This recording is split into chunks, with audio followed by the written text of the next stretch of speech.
हाँ, कैसे आप लोग? चलिए बात करते हैं। आज हम बात करेंगे रोम्बस की।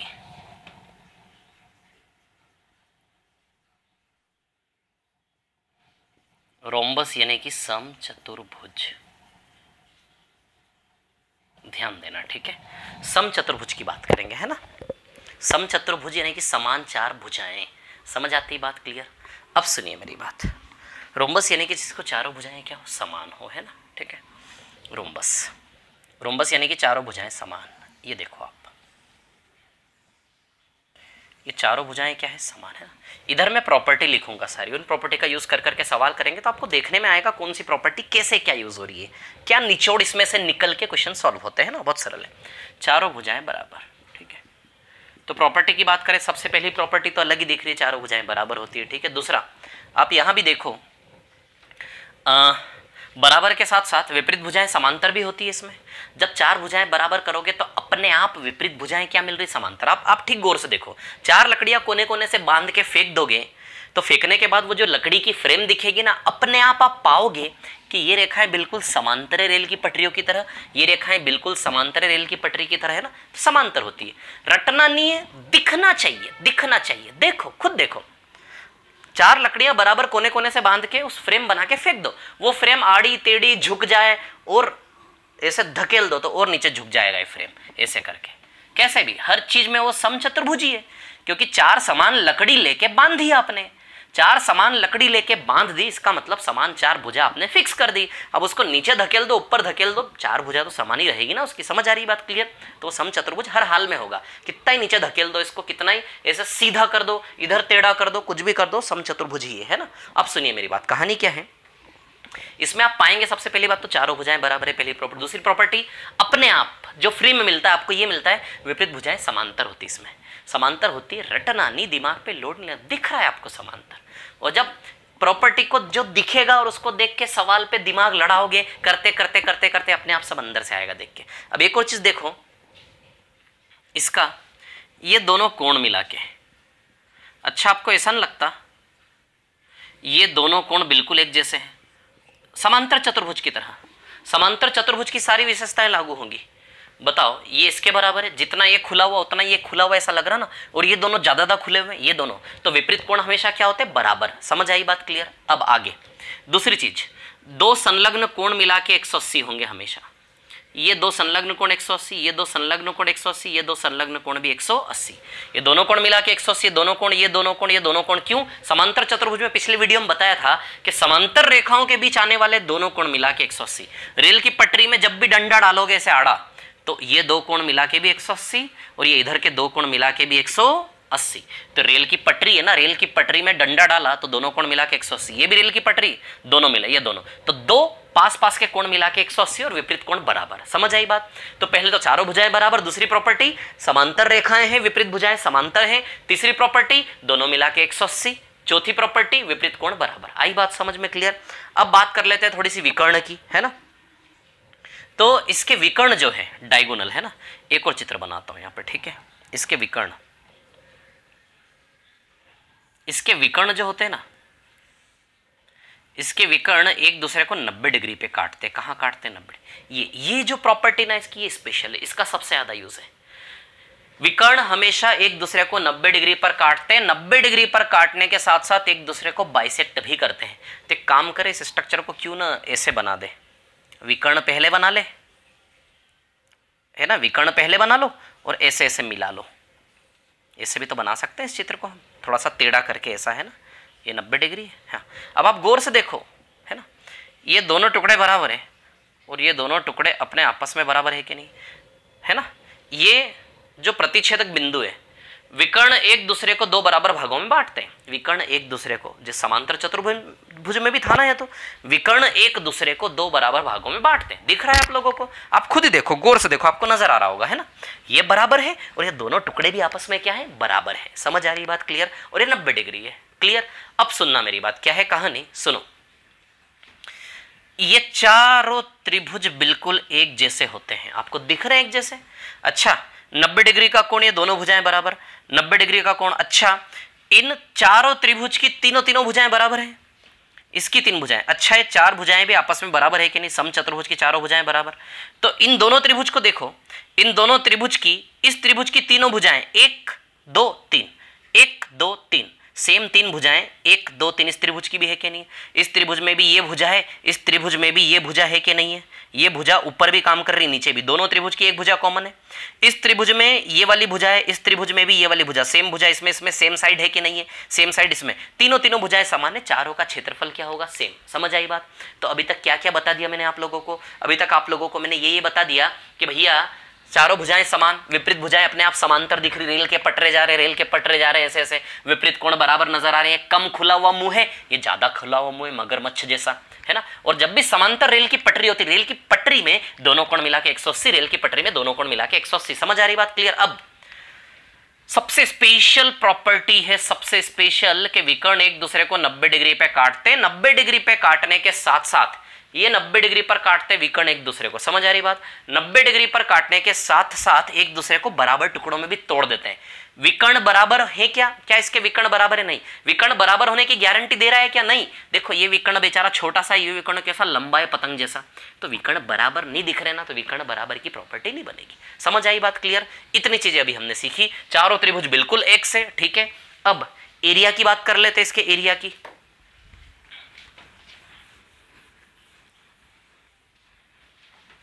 एरिया की बात करें, है ना, तब सुनना मेरी बात, ठीक है। एरिया निकालने के 2 तरीके हैं। सुनो सुनो सुनो सुनो विद्यार्थियों, ये यहां पर है ना,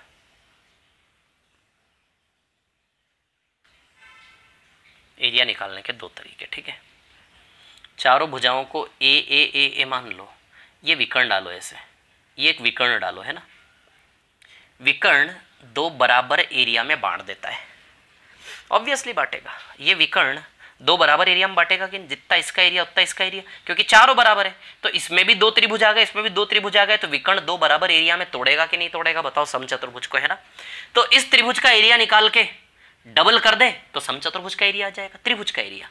अच्छा, इस त्रिभुज की ऊंचाई क्या मान लो? h। क्या मान लो? h। तो मैं बस इस ट्रायंगल का एरिया निकालूंगा। समझ आ रही बात आप लोगों को? इसका तो चलिए निकालते हैं एरिया।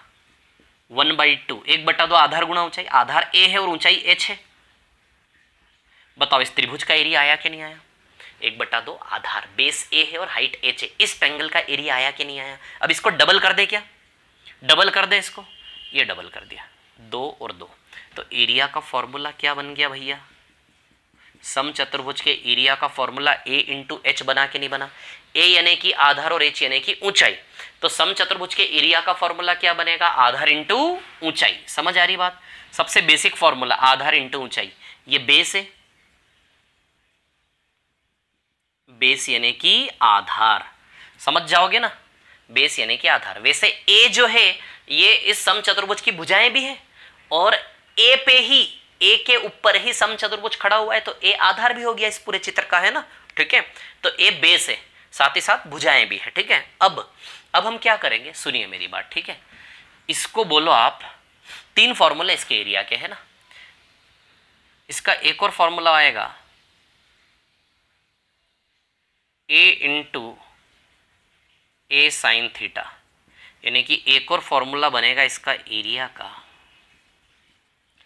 ए स्क्वायर साइन थीटा। क्या फॉर्मूला बनेगा एक और इसके एरिया का? ए स्क्वायर साइन थीटा, क्योंकि h का वैल्यू आप क्या रख देंगे? ए साइन थीटा रख देंगे। समझ आ रही बात? कैसे रख देंगे h का वैल्यू ए साइन थीटा? मैं आपको बताता हूँ।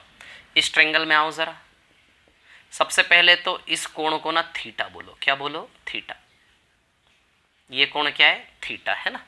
और साइन थीटा लगा लो। साइन थीटा लंब बटा कर्ण होता है, साइन थीटा लंब h बटा कर्ण a, तो sine theta h upon a होगा कि नहीं होगा, है ना। साइन थीटा कितना हो जाएगा? h upon a। कहाँ लिख दूं sine theta? h upon a, यहाँ ऊपर लिख दूं क्या?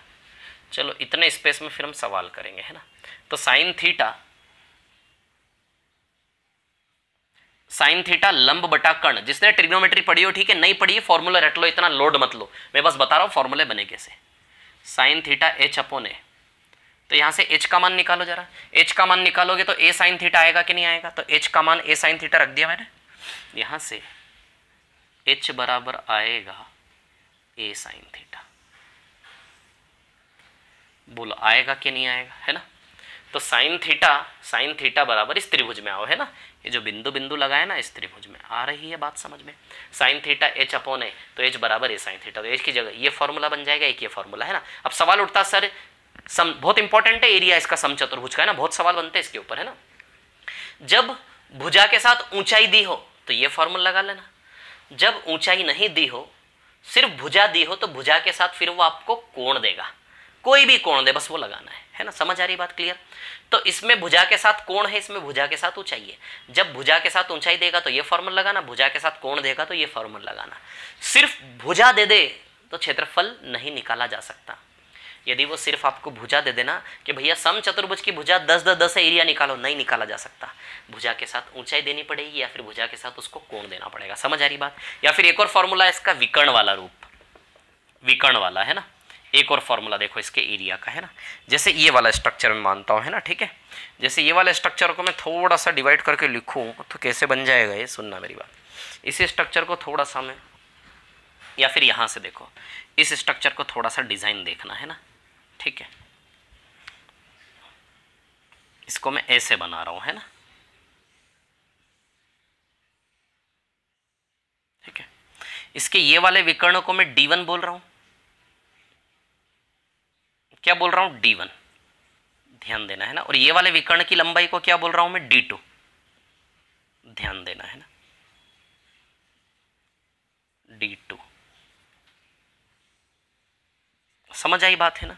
ये विकर्ण इसका D1 है, ये विकर्ण इसका D2 है, और 90 डिग्री पर काटते हैं एक दूसरे को, है ना, 90 डिग्री पर एक दूसरे को काटते हैं, ठीक है। अब सुनना मेरी बात, कहानी क्या है सुनिए। D1 D2 इसका एरिया का फॉर्मूला होता है एक और, D1 into D2। D1 D2 विकर्ण है, क्या है, विकर्ण है, डायगोनल है ना, लिख दूंगा यहाँ पे नीचे में, ठीक है। अब सुनो, ये D1 दो बराबर टुकड़ों में बटेगा, तो ये भी D1/2, ये भी D1/2, बोलो आएगा कि नहीं आएगा, समझ में आ रही बात, है ना। तो ये भी हो गया आपका D1/2। अब कैसे लिखूं मैं इसको, एक मिनट रुकना, है ना। ये D1/2, ये नीचे वाला भी D1/2, समझ आ रही बात। ये D2/2 और ये भी, क्योंकि D2 में से D2/2 कटेगा कि नहीं कटेगा, है ना। तो ये भी D2/2, ये भी D2/2, है ना। तो ये वाला विकर्ण क्या है, D2/2। ये वाला विकर्ण भी क्या है, D2/2। ये वाला विकर्ण क्या है, D1/2, है ना, D1/2, D1/2। आई बात समझ में, क्लियर। तो दोनों विकर्ण D1/2 या D2/2। अच्छा, ये चारों क्षेत्रफल बराबर होते हैं ना, तो हम एक काम करते हैं, केवल इसका क्षेत्रफल निकाल लेते हैं। इसका क्षेत्रफल, इस त्रिभुज का क्षेत्रफल निकाल के 4 बार कर देंगे तो समचतुर्भुज आ जाएगा कि नहीं आ जाएगा, चारों एरिया बराबर होते बताया था। तो चलिए इसका एरिया कैसे निकालोगे आप, 1/2, है ना, 1/2 आधार गुणा ऊंचाई। ये आधार है D2/2 और ऊंचाई है D1/2, तो D2/2 आधार बेस और D1/2 हाइट। आई बात समझ में। 1/2 आधार कितना है, D2/2, और ऊंचाई कितनी है, D1/2, है ना।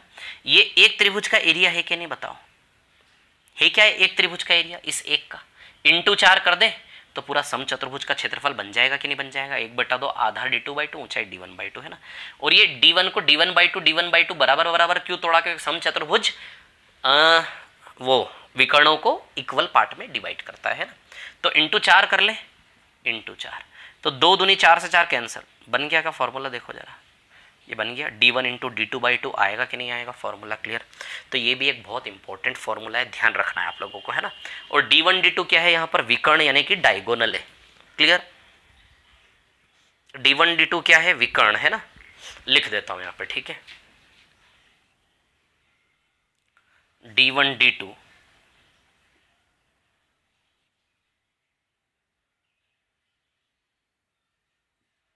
D1 D2 क्या है, diagonal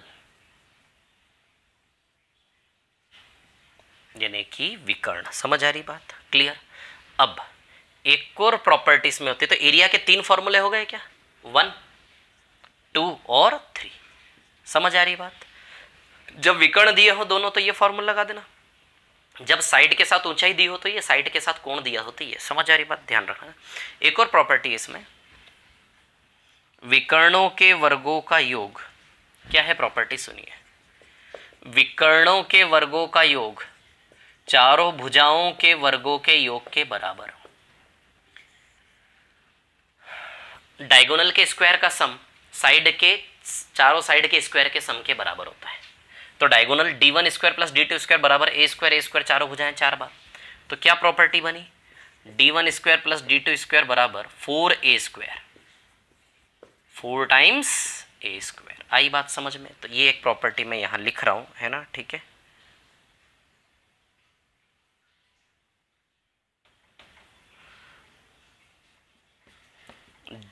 d1 square plus d2 square बराबर 4a स्क्वायर। आई बात समझ में,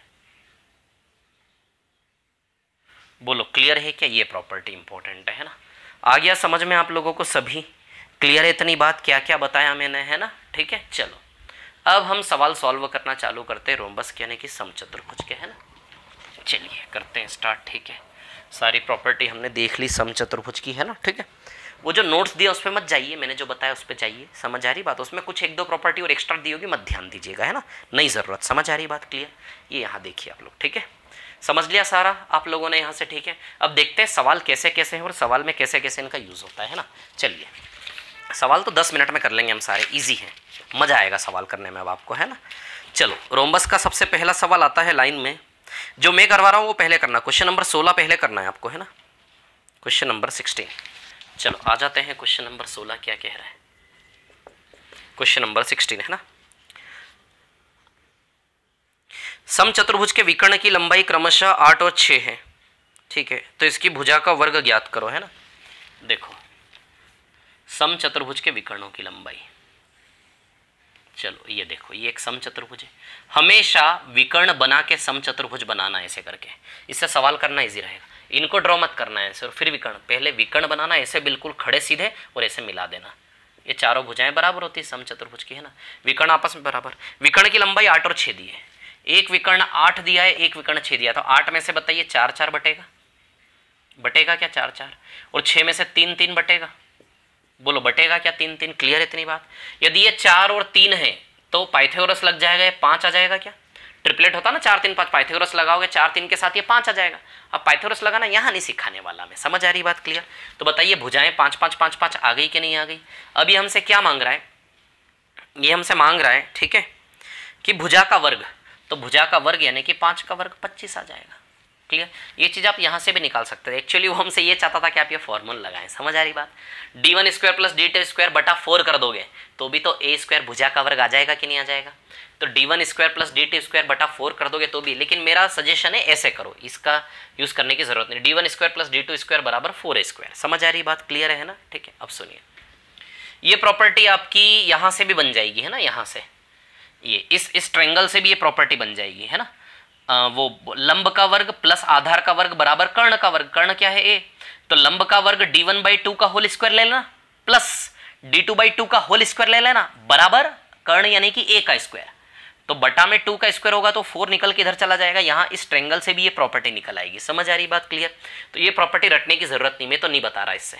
d1 d2 का मान रख देना तो a का वैल्यू आ जाएगा और a का वर्ग, है ना, ठीक है। ये बताया क्वेश्चन नंबर 16 के बाद 17 नहीं करना, अभी 17 के बाद 18 भी नहीं करना। 18 में आयत है, रेक्टेंगल है ना। 17 में है कुछ नहीं वैसे, बता दो क्या 17, लेकिन 17 वर्ग का सवाल है ना इसलिए, ठीक है। सीधे आप 19 पर आ जाइए, सवाल नंबर 19 है ना, क्वेश्चन नंबर 19, ठीक है। चलिए आ जाते हैं 19 नंबर के सवाल पर।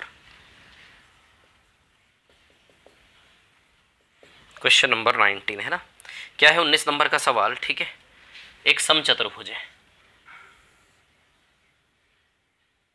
ये समचतुर्भुज, परिमाप, परिमाप कितना 150, परिमाप यानी कि चारों भुजाओं का योग। यदि 150 है तो हर एक भुजा, अरे चारों मिला के यदि 150 है, परिमाप यानी कि चारों मिला के 4 है बराबर 150, तो प्रत्येक भुजा बटा 4 करके आ जाएगी। या फिर इतना करने की जरूरत नहीं यार, 150 के बराबर 4 टुकड़े कर दो तो हर एक टुकड़ा 37.5 का होगा कि नहीं होगा। इसको करोगे ना 37.5 आएगा। ये कितना आएगा 37.5, 37.5, 37.5, 37.5, 37.5। क्लियर। परिमाप के 4 टुकड़े कर लिए, 37.5, 37.5 भुजा। परिमाप दिया था ताकि भुजा तक पहुंच सके। क्लियर। और इसका एक विकर्ण 50 है, या तो इसको 50 मान लो या फिर इसको 50 मान लो, किसी को 50 मान लो। ये तो जानते हो आप 90 डिग्री पर काटते एक दूसरे को, 50 मान लो। चलो इसको 50 मान ले तो बताइए 25-25 में टूटेगा कि नहीं टूटेगा, बोलो जरा। यदि ये विकर्ण 50 है तो बताओ 25-25 में टूटेगा कि नहीं टूटेगा। क्या निकालना है, एरिया निकालना है। ठीक है, इस समचतुर्भुज का एरिया। एरिया निकालने के लिए भुजा के साथ ऊंचाई चाहिए, तो भुजा तो है लेकिन ऊंचाई का तो कहीं से कहीं तक कोई चांस नहीं है, ये फॉर्मूला नहीं लगेगा। भुजा के साथ कोण चाहिए, भुजा तो है कोण तो है नहीं, ये वाला फॉर्मूला भी नहीं लगेगा, ये फॉर्मूला लगेगा। ये फॉर्मूला लगाने के लिए दोनों विकर्ण चाहिए। एक विकर्ण तो है 50, है ना, एक विकर्ण 50 आपके पास। एरिया बराबर d1 इंटू d2/2। तो एक विकर्ण तो है आपके पास 50। मान लो d1 बराबर कितना है 50 है ना, एक विकर्ण जो दिया है उसको d1 d2 किसी को मान लो, तो d1 का मान रख देंगे हम 50। जितनी जल्दी d2 रखेंगे उतनी जल्दी आंसर आ जाएगा हमारा। समझ में आती बात, क्लियर है ना।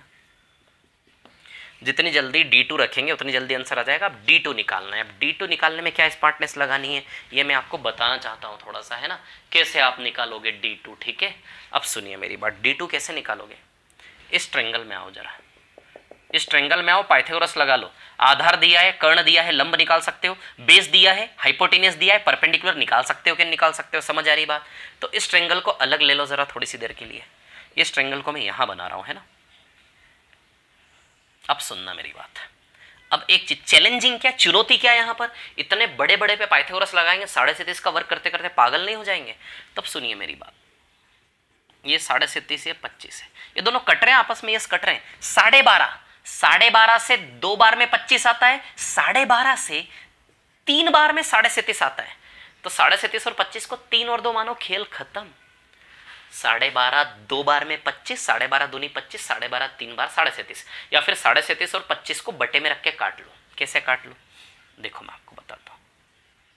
ऐसे रख के काट लो, है ना, बटे में रख के, पॉइंट हटेगा 0 लगेगा। किससे जा रहा है, 25 से जा रहा है। 25 से कितनी बार जा रहा है, नीचे वाला 10 बार। 25 से ऊपर वाला कितना जा रहा है, 15 बार। अब 5 से 3 बार, 5 से 2 बार। आ गया कि नहीं आ गया, 3 और ये 2, ये 3 और 2। आई बात समझ में, ऐसे काट लो। क्लियर, 12.5 सीधे दिख रहा है। अब पाइथागोरस लगाओ। 9 - 4 √5 आएगा शायद, ये पाइथागोरस लगाओगे ना इसमें। अब 3 और 2 पे पाइथागोरस लगाओ। 9 - 4 √5 आएगा, ये कितना आएगा, √5। जब 3 2 पे पाइथागोरस लगाओगे ना √5 आएगा। देखो मैं बताता हूं, मैं क्या बोल रहा हूं आपसे, मैं ये बोल रहा हूं कि भैया ये 3 है और ये 2 है, लगाओ इस पे पाइथागोरस।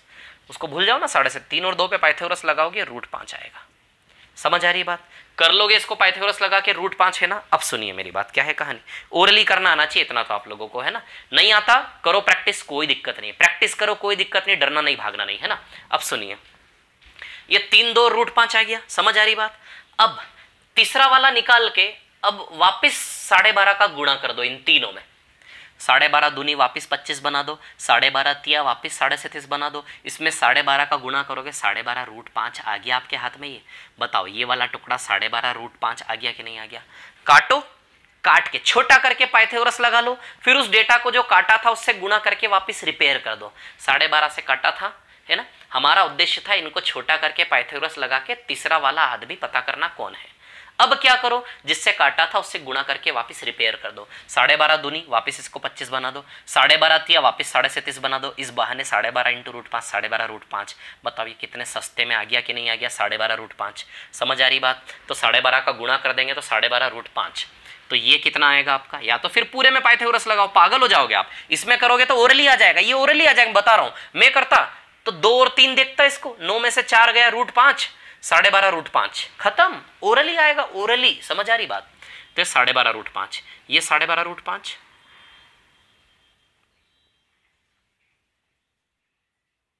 ये भी 12.5 √5। तो दूसरा डायगोनल 12.5 √5, 12.5 √5 टोटल 25 √5 आ जाएगा कि नहीं आ जाएगा। ये डायगोनल भी कितना आया आपका, बोलो आया कि नहीं आया, 12.5 √5 है ना। तो 12.5 टोटल ऐड करेंगे, 12.5 √5 को ऐड करेंगे, टोटल 25√5 आएगा कि नहीं आएगा बोलो, है ना, आएगा कि नहीं आएगा।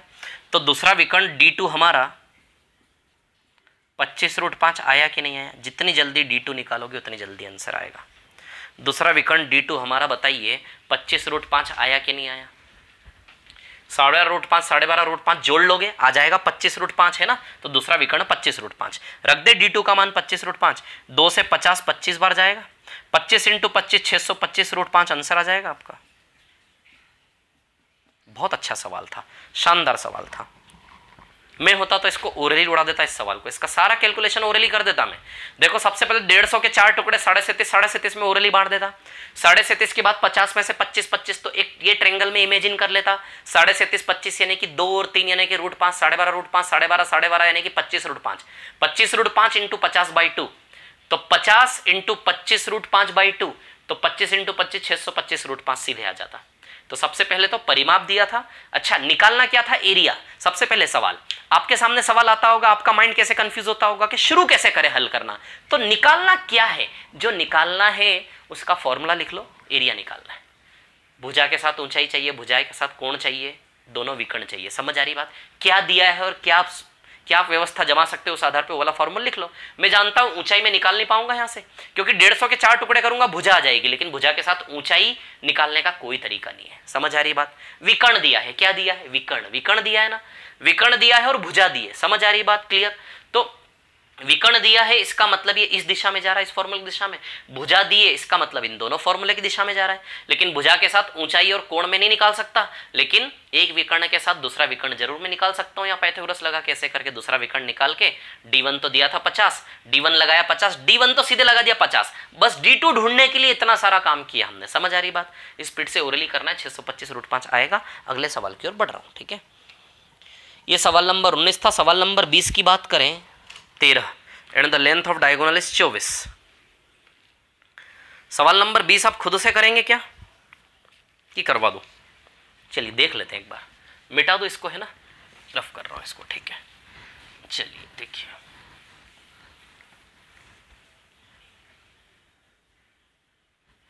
ये थोड़ा सा मिट गया यार। चलो सवाल नंबर 20 देखो, प्रैक्टिस हो जाएगी थोड़ी सी ना। सवाल नंबर 20 में क्या दिया है, सबसे पहले रोम्बस हमेशा ऐसे बनाओ। समझ आ रही बात, ऐसे मजा आएगा। भुजा और विकर्ण के अलावा कुछ है नहीं, या तो सवाल भुजा देगा या फिर विकर्ण देगा, सीधी सी बात है।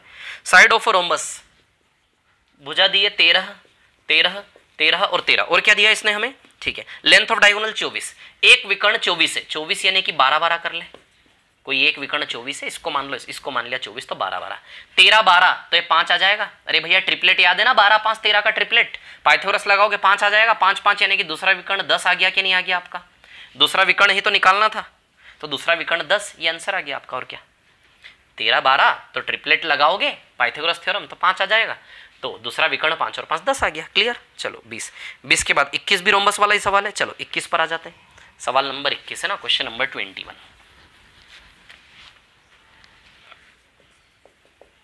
चलो क्वेश्चन नंबर 21 में क्या दिया है, ABCD एक रोम्बस है, ठीक है भैया, ABCD एक रोम्बस है ना, ठीक है।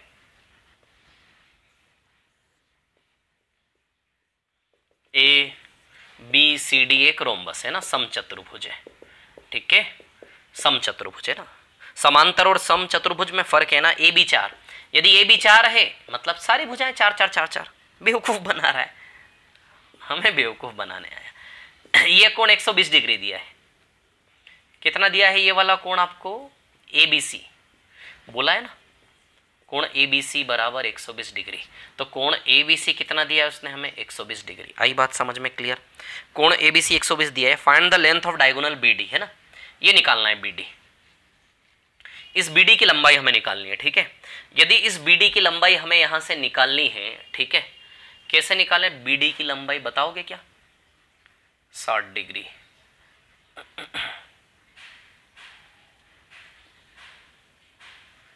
BD की लंबाई कैसे निकालोगे, एक मिनट रुको, लंबाई तो आ जाएगी, लेकिन मैं सोच रहा हूँ कोई और तरीका। एक मिनट, रोम्बस के और कितने सवाल हैं, बस इतना ही था, ठीक है, कोई बात नहीं, बाकी स्क्वायर वगैरह है ना, ठीक है। चलो देखो, सुनो मेरी बात, है ना। हाँ तो भैया हाँ ये 120 डिग्री है ना, ठीक है।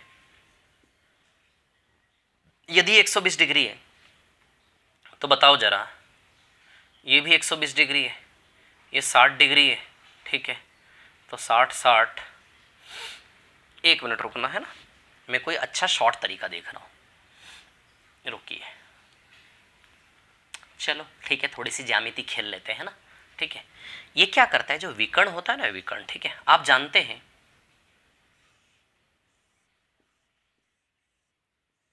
ये चारों त्रिभुज एक जैसे हैं, मतलब ये दोनों त्रिभुज भी बिल्कुल एक जैसे हैं कि नहीं है। यदि एक जैसे हैं तो 120 डिग्री में 60 60 डिग्री दोनों में बढ़ जाएगा कि नहीं बढ़ जाएगा, बोलो जरा। यदि दोनों त्रिभुज बिल्कुल सेम है तो जैसा ये कोण वैसा ये कोण होगा कि नहीं होगा, तो 120 डिग्री 60 60 डिग्री में बटेगा कि नहीं बटेगा। या फिर यूं भी देखो आप, 60 60 डिग्री में बटेगा। और जैसा कोण यहाँ होता है वैसा ही कोण 120 यहाँ भी होता है, जैसे 60 60 यहाँ 60 60 यहाँ भी आएगा कि नहीं आएगा। तो ये कोण भी 60 60 के हुए कि नहीं हुए, आता है समझ में, है ना। ये कोण भी आपके कितने के हुए, 60 60 के। क्लियर। अब सुनो मेरी बात, मैं जो ट्रायंगल बता रहा हूं उस ट्रायंगल में झांकना, सॉरी झांकना नहीं मतलब देखना है ना। समझ में आ रही है कौन से ट्रायंगल की बात कर रहा हूं। इस त्रिभुज के तीनों कोण, ये कोण, ये कोण और ये कोण, है ना। इस त्रिभुज के ये कोण 1 2 और 3, ये तीनों कोण मिला के 180 होगा कि नहीं होगा। 1 2 3 तीनों मिला के 180, 180 में से 60 60 120 गया, तो बताइए ये कोण भी आपका 60 डिग्री का बचा कि नहीं बचा। जब तीनों कोण 60 डिग्री हो तो तीनों भुजाएं बराबर होती है कि नहीं होती है। तो यदि ये भुजा 4 है, ये भुजा 4 है, तो बताइए ये भुजा भी 4 आ जाएगी कि नहीं आ जाएगी, बोलो। ये भुजा भी 4 आपकी आ जाएगी कि नहीं आ जाएगी, समझ आ रही बात। तो यही निकालने को बोला था ना BD, तो BD विकर्ण कितना आ जाएगा आपका 4। आता है क्या समझ में। एरिया के फॉर्मूले से भी कर सकते थे आप इसको, है ना। ये दोनों बराबर है, ठीक है। अरे ये 60 ये 60 तो ये भी 60, तो तीनों कोण बराबर, तीनों भुजाएं बराबर, ये 4 4 तो ये भी 4 आ जाएगा कि नहीं आ जाएगा। तो BD बराबर कितना आएगा आपका 4।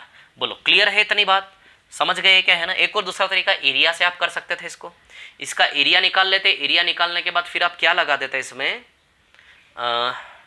एरिया निकालने के बाद क्या लगा देते, H हाइट आ जाती। हाइट निकाल लेने के बाद, हाइट निकालने के बाद क्या कर लेते आप लोग, हाइट निकालने के बाद, हाँ तकलीफ तो आएगी, वहाँ पे भी तकलीफ तो आएगी थोड़ी सी। एक विकर्ण निकाल लोगे D1 इंटू D2/2, है ना। यहाँ से इसका एरिया आ जाएगा, एरिया आने के बाद एरिया यहाँ लगाओगे तो ऊंचाई आ जाएगी, एरिया यहाँ लगाओगे तो एक विकर्ण दिया है दूसरा विकर्ण आ जाएगा। हाँ तकलीफ तो आएगी वहाँ से भी, ठीक है। इसको ऐसे ही करना है ना। BD बराबर कितना आएगा 4। क्लियर है सवाल, ठीक है। ज्यामिति पढ़ रहे हैं हम, है ना। 21 नंबर का सवाल था। अब इसके बाद समचतुर्भुज का सवाल कौन सा है देख लेते हैं आगे हम, है ना। ठीक है 1 मिनट रुकिए। इसके बाद रोम्बस वाला क्वेश्चन कहाँ है, समचतुर्भुज कहाँ है, कहाँ है, कहाँ है। इसमें भी नहीं है, इसमें भी नहीं है। Square and rhombus is common, bent on 30 degree. वर्ग पर है ज़्यादा सवाल, है ना। चलो ठीक है। रोम्बस ये है ना सवाल नंबर 14, ठीक है। सवाल नंबर 14 15 भी रोम्बस है। 14 15 के पहले है क्या कहीं रोम्बस, नहीं। चलो सवाल नंबर 14 15 पर आते हैं ना फटाफट से। चलिए देखिए, कर लेते, ख़त्म ही कर लेते इसको। देखो जरा सवाल नंबर 14 क्या है। 14 नंबर का सवाल, ABCD एक रोम्बस है भैया, समचतुर्भुज है, वर्ग जैसा दिख रहा है। पिक्चर से मतलब नहीं है, जो भाषा में बोला है उससे मतलब है। ABC कितना दिया है 50 डिग्री, ये दिया है 50 डिग्री, है ना। ACD मांगा है, ACD मतलब हमें ये वाला कोण निकालना है ना, ये वाला।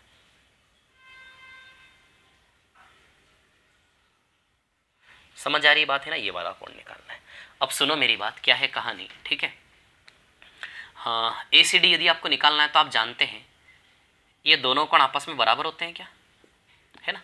या फिर एक काम करो, छोड़ो, ये कोण निकाल ले, ये कोण निकाल ले, बात एक ही है। या फिर ये 50 है तो सामने वाला ये भी 50 है, अपोजिट एंगल बराबर होते हैं, ठीक है 50। अब ये दोनों भुजाएं बराबर है कि नहीं, यदि दोनों भुजाएं बराबर है तो ये वाला कोण बराबर होगा कि नहीं होगा। तीनों मिला के 180, 180 में से 50 गया तो दोनों का मिला के 130 रुपया बचा। अरे ये 50 तो अपोजिट कोण बराबर होते हैं 50। अच्छा ये भुजा बराबर है, जब साइड बराबर है तो कोण भी बराबर होते हैं कि नहीं होते हैं? तीनों कोण मिला के 180, इस त्रिभुज में एडीसी में तीनों कोण मिला के 180, 180 में से 50 रुपए ले गया, इन दोनों का मिला के 130 रुपया बचा कि नहीं बचा? दोनों बराबर बांटेंगे क्योंकि दोनों कोण बराबर है, तो ये भी 65 और ये भी कितना आएगा 65, तो एसीडी कोण 65 आ गया कि नहीं आ गया? आंसर क्लियर है, इतनी बात है ना। चलो सवाल नंबर 15 पर आ रहा हूँ, बिठा रहा हूँ इसको, ठीक है। सवाल नंबर 15 पर आ जाते हैं, ठीक है। क्वेश्चन नंबर 15 है ना। सवाल नंबर 15 पर यदि आते हैं, ठीक है, rhombus 2p and the sum of length of diagonal is m, ठीक है, then what is the area of rhombus, ठीक है। चलो भैया करते हैं इसको सवाल को।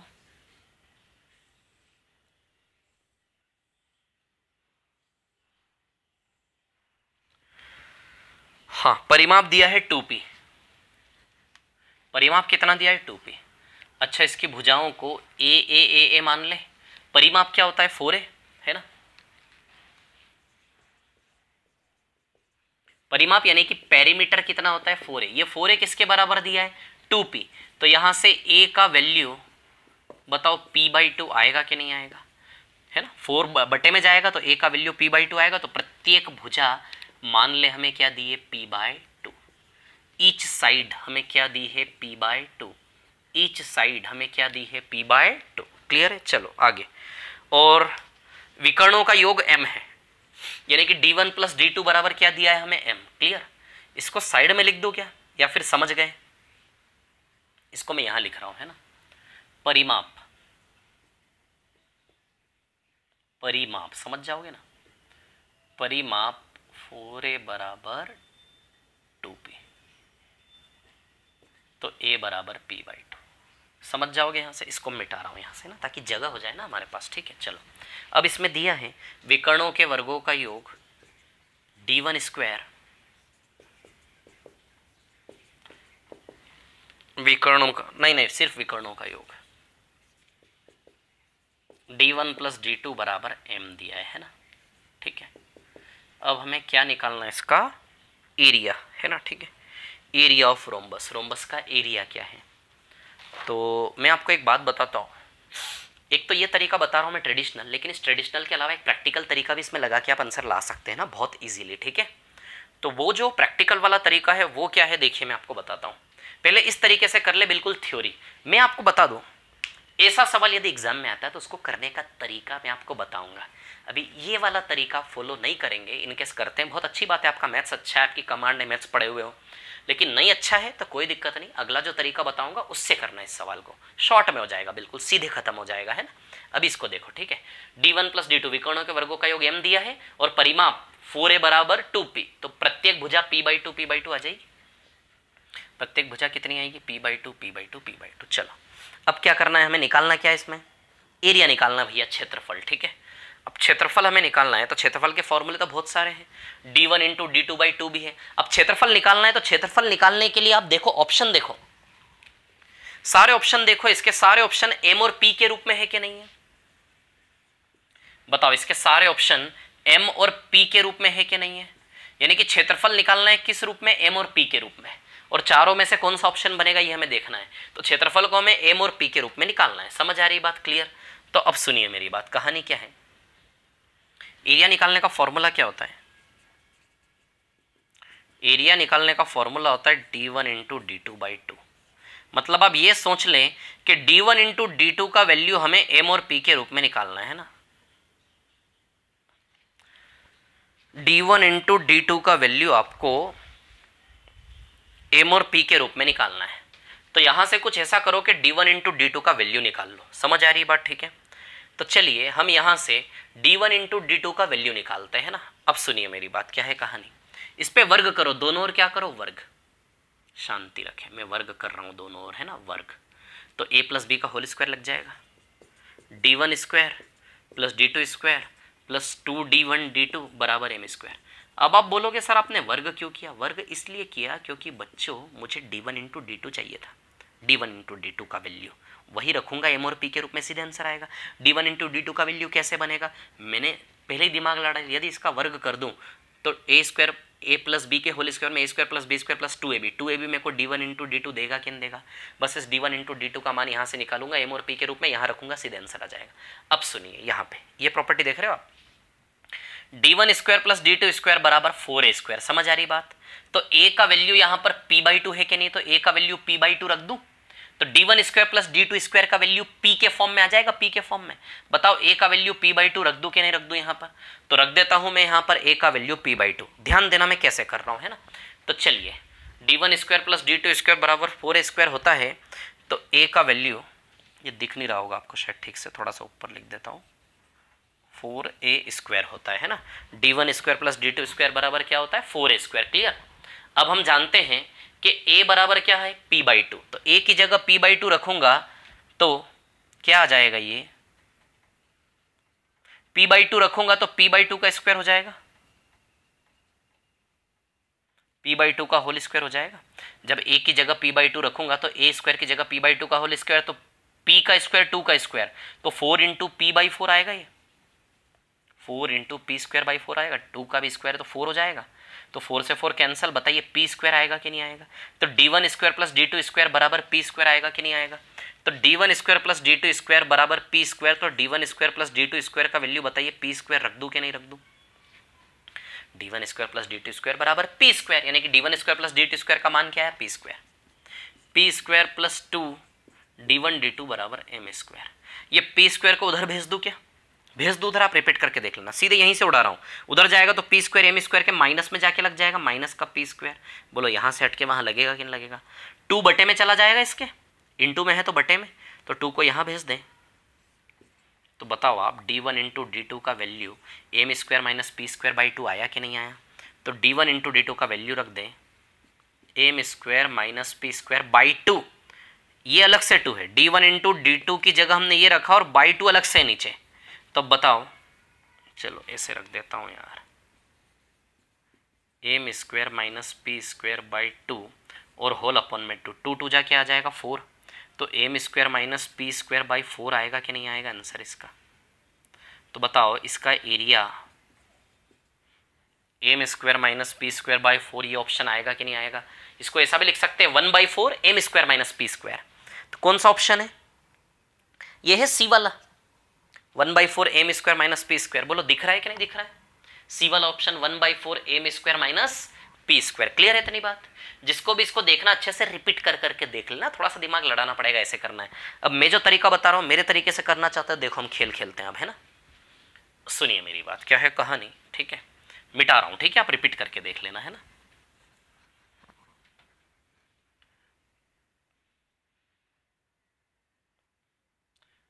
चलो भाई, ये इतनी कहानी, ठीक है, इतना तो आप कर ही लेंगे, है ना, ठीक है। ये विकर्णों के वर्गों का योग m आपको दिया है, समझ आ रही बात, ठीक है ना। तो चलिए अब सुनिए मेरी बात है, इस क्वेश्चन को हम करेंगे ऑप्शन से। ऑप्शन क्या क्या है? ऑप्शन है आपके एरिया निकालना है, एरिया।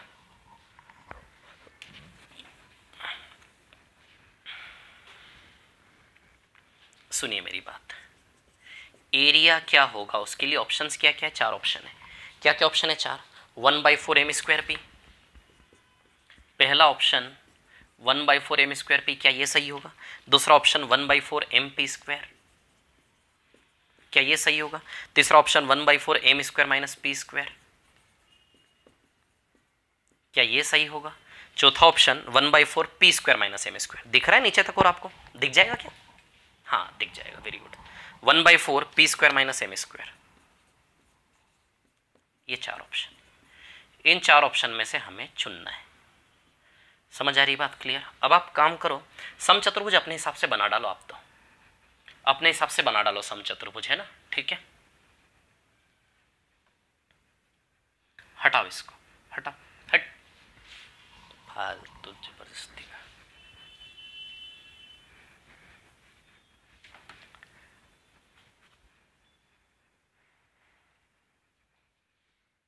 हाँ चलिए देखिए अब यहाँ पर, है ना, ठीक है। चारों भुजाएं बराबर होती जानते हो आप, ठीक है ना। और विकर्णों का योग क्या दिया है? m, ठीक है। सबसे पहले आप क्या करो, समचतुर्भुज अपने हिसाब से डिजाइन कर लो। अच्छा ये राइट एंगल है, अच्छा राइट एंगल ट्रायंगल है कि नहीं है? राइट एंगल ट्रायंगल में जो मन करे वो ट्रिपलेट ले लो। सबसे इजी ट्रिपलेट क्या होता है? 3 4 5। तो ये 3, ये भुजा 4 और ये भुजा को क्या मान लो 5। अपने हिसाब से आप कुछ भी ले सकते हो, है ना, कोई भी ट्रिपलेट ले सकते हो जिसमें पाइथागोरस सेटिस्फाई हो। 3 4 5 ले लिया। अब आपको यही समझ में नहीं आ रही कि ट्रिपलेट क्या है, पाइथागोरस क्या है, ये कहानी में गाते आ रहा हूँ कई समय से। समझ आ रही बात? ऐसे डेटा, ऐसे ट्रिपलेट, ये मैंने ट्रिग्नोमेट्री में पढ़ाया है। मेरा आपसे निवेदन है, विनम्र निवेदन है, जो लोग भी ज्यामिति पढ़ रहे हैं, है ना, वो लोग पहले त्रिकोणमिति पढ़े। एडवांस मैथ्स पढ़ने का तरीका होता है, ज्योमेट्री बाद में, पहले त्रिकोणमिति पढ़ी जाती है।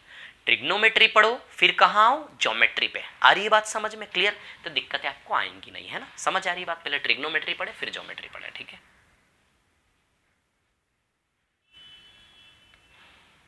तीन, 4 और 5, क्लियर। अब देखिए यहां पर क्या है कहानी, सुनिए। ये 3 है तो बताओ ये भी 3 हो जाएगा, ये 4 है तो बताओ 4 ये भी हो जाएगा। समझ आ रही बात? ये 5 है तो चारों भुजाएं 5 5 5 5 हो जाएगी, ठीक है ना। अब इसका परिमाप क्या है हमारा? 20 है क्या परिमाप, है ना, ठीक है। परिमाप को उसने क्या बोला है? हमारा परिमाप बताइए 20 है कि नहीं है। और इस परिमाप को उसने 2p बोला है कि नहीं बोला है? हमारा परिमाप 20 है कि नहीं, इस परिमाप को उसने 2p बोला है, यानी कि यहां से p बराबर 10 आया कि नहीं आया? हमारे स्ट्रक्चर के अनुसार p बराबर 10 आया कि नहीं आया? अब उसने विकर्णों के वर्गों का योग का क्या बोला? m। विकर्णों का योग m बोला। विकर्णों का योग हमारा 14 है कि नहीं है? और इसको हम क्या बोलेंगे? m। तो बताइए m बराबर 14 हुआ कि नहीं हुआ? यहाँ से विकर्णों का योग, तो हमारा विकर्णों का योग इस स्ट्रक्चर से 14, और इस 14 को उन्होंने क्या बोला है? m। तो हमारे स्ट्रक्चर के अनुसार p और m दोनों के मान आ गए।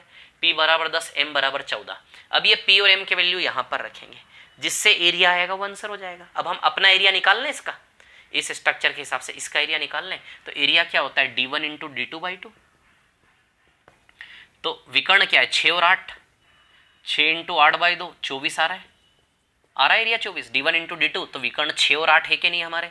तो 6 इंटू 8, 6 8 48/2, 24 और लिया जाएगा। तो p और m का वैल्यू यहां रखेंगे, जो 24 एरिया देगा वो आंसर हो जाएगा।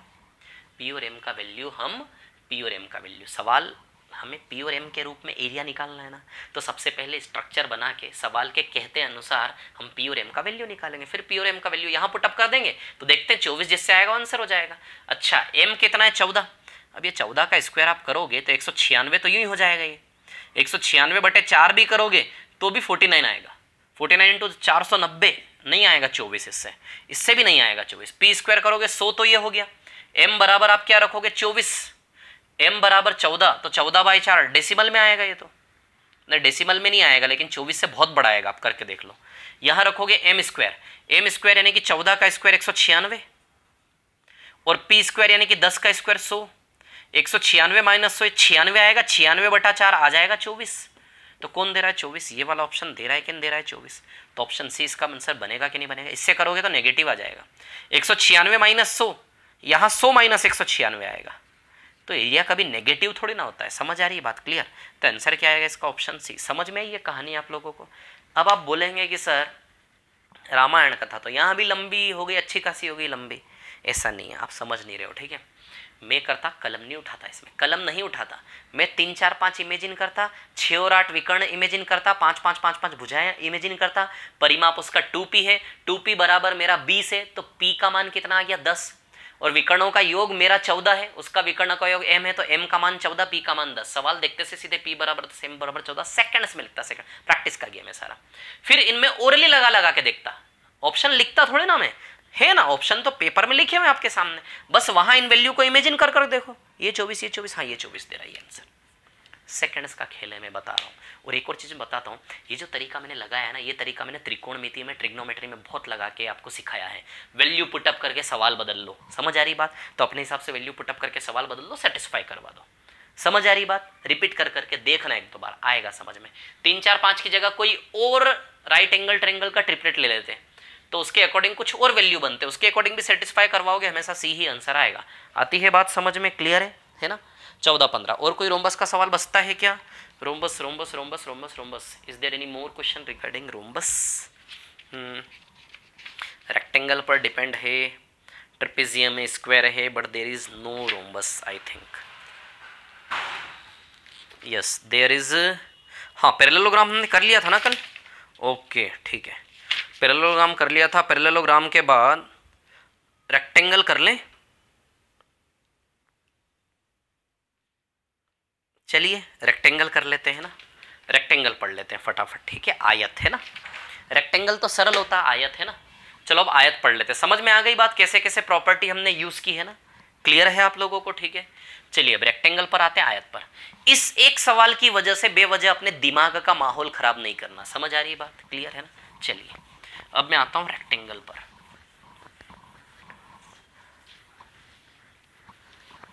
रेक्टेंगल बहुत इजी है, कुछ नहीं है उसमें, है ना।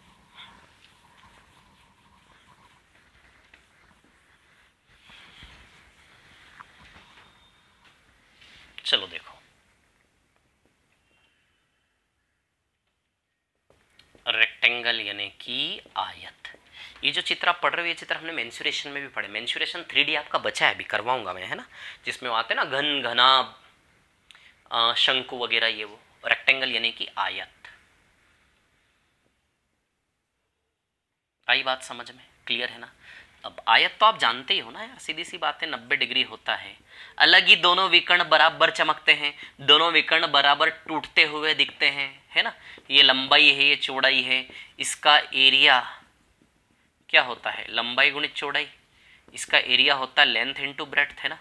इसके अच्छे क्वेश्चंस होते हैं क्षेत्रमिति में, क्षेत्रमिति में आयत में जो किए थे हमने, है ना। क्षेत्रफल लंबाई गुणित चौड़ाई, परिमाप L प्लस बी, परिमाप यानी कि पेरीमीटर, है ना। तो ये सब परिमाप वगैरह ये सब मैं पढ़ा चुका हूं आपको क्षेत्रमिति में, है ना, मेंसुरेशन में। So it will become 2L plus B, clear है इतनी बात, ठीक है। ये परिमाप हो गया। डायगोनल विकर्ण यानी कि डायगोनल, डायगोनल क्या होता है इसका, under root L square plus B square. Pythagoras लगा दो ना यार, ये राइट एंगल ट्रायंगल पाइथागोरस लगा दो, डायगोनल बन जाएगा under root L square plus B square, clear है, आता होगा ये चीज तो आप लोगों को, है ना। चलिए सीधे क्वेश्चंस पर आ रहा हूं। आयत का सवाल, सबसे पहला आयत का सवाल क्वेश्चन नंबर 10, सवाल नंबर 10 क्या है, सवाल नंबर 10 ABCD। अच्छा स्ट्रक्चर बनाकर दिया है हमें, चलो बहुत ही अच्छी बात है, स्ट्रक्चर दिया है तो A, ये B, ये C और ये D, क्लियर। ये ऐसे करके दिया, ऐसे करके दिया, और ये कोण दिया हमें 44 डिग्री, 44 डिग्री, ठीक है। अब क्या बोला है उसने कि भैया OAD निकालो, OAD इसको O बोला है, OAD मतलब ये वाला एंगल निकालना है। अब सुनो मेरी बात, है ना, ये यदि 44 है तो ये भी 44 हो जाएगा, और ये दोनों बराबर होते हैं आपस में, विकर्ण बराबर, समझ आ रही बात, ये दोनों बराबर, ये दोनों बराबर, चारों टुकड़े टुकड़े बराबर होते हैं इसमें आयत में, समझ आ रही बात, इजी स्ट्रक्चर है। अब ये 44, अब आप जानते हो कि तीनों मिला के 180, तो 180 में से 44 गया तो 136 बचा, 136, तो इन दोनों का मिला के 136 में से बराबर बराबर बांटेंगे तो 68 बटेगा कि नहीं बटेगा, तो ये वाला कोण OAD 68 आएगा कि नहीं आएगा, क्लियर है ना। भुजाएं बराबर तो एंगल भी बराबर, साइड इक्वल है तो एंगल्स भी इक्वल है, समझ आ रही बात। तो 180 में 44 माइनस करेंगे 136, 136 में से इक्वल डिवाइड करेंगे 68 आएगा कि नहीं आएगा, बोलो क्लियर है इतनी बात, तो कितना आ जाएगा 68 डिग्री, है ना, क्लियर है इतनी बात सभी को, ठीक है। चलिए क्वेश्चन नंबर 10 के बाद क्वेश्चन नंबर 11 बाद में करेंगे, क्वेश्चन 11 अभी मत करो, है ना, बाद में करते हैं लास्ट में, ठीक है, थोड़ा सा रुक जा, इजी करवा देता हूँ। 11 के बाद क्वेश्चन नंबर 12 पर आ जाते हैं, सवाल नंबर 12 क्या है आपका, सवाल नंबर 12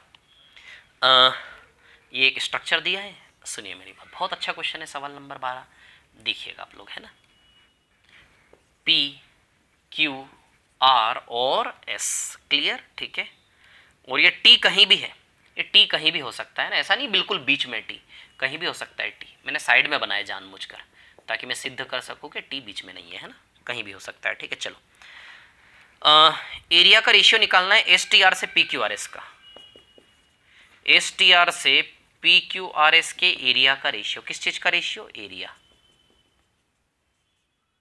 क्षेत्रफल, है ना, STR से PQRS के एरिया का रेशियो निकालना है, समझ आ रही बात, क्षेत्रफल।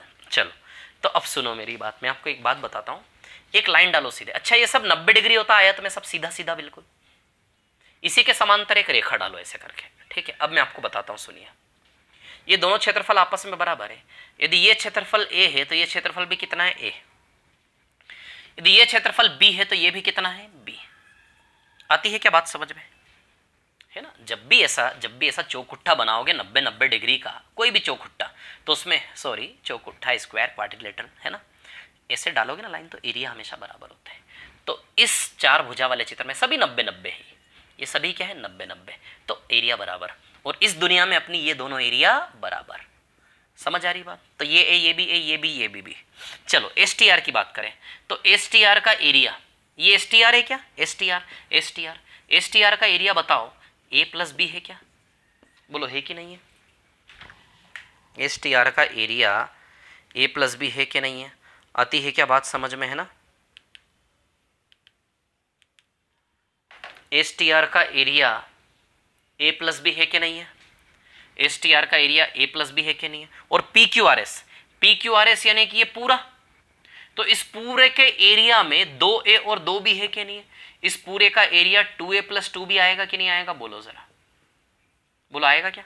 पी क्यू आर एस पूरे का area 2a plus 2b, 2a 2b यानी कि a प्लस b से आएगा।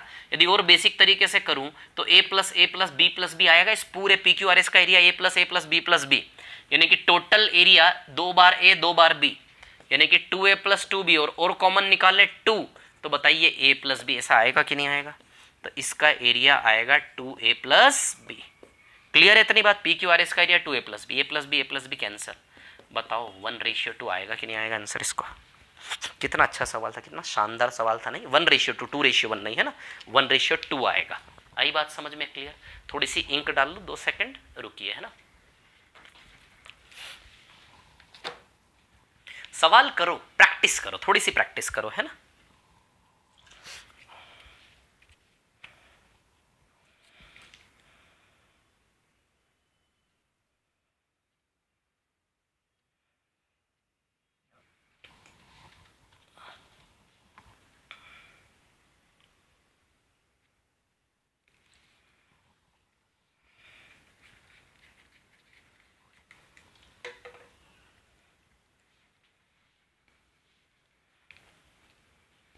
हाँ देखिए, क्वेश्चन नंबर 13 पर आता हूँ, 13 नंबर के सवाल पर, जो बड़ा सा है ना उस पर आता हूँ, ठीक है। चलिए देखिए,